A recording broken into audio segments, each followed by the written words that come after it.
I'm just leaving my apartment, and it's about, what, 9:15, 9:30 around there. And you can see that it is still quite dark outside.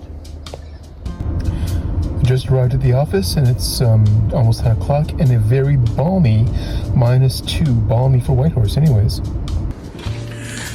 Yeah, still dark here in Whitehorse, and I mention this because, of course, this is winter solstice, and from here on in, we will be getting more sunlight and less darkness, this being the longest night, as it were.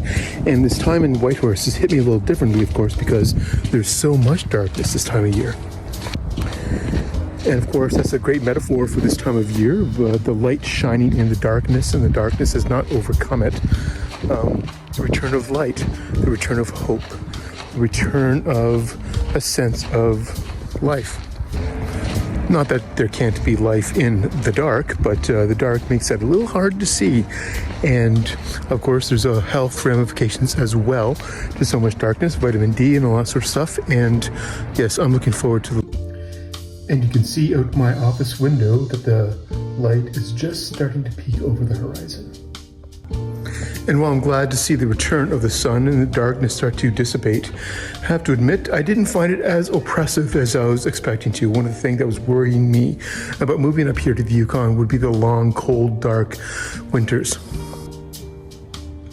And I think some of the reasons for that are, number one, we're having an abnormally warm winter for Yukon. And also I think the other place I lived where I found the long winters difficult was because I didn't have as strong a sense of community. That I was living alone in a kind of remote area, and I found the darkness really troubling.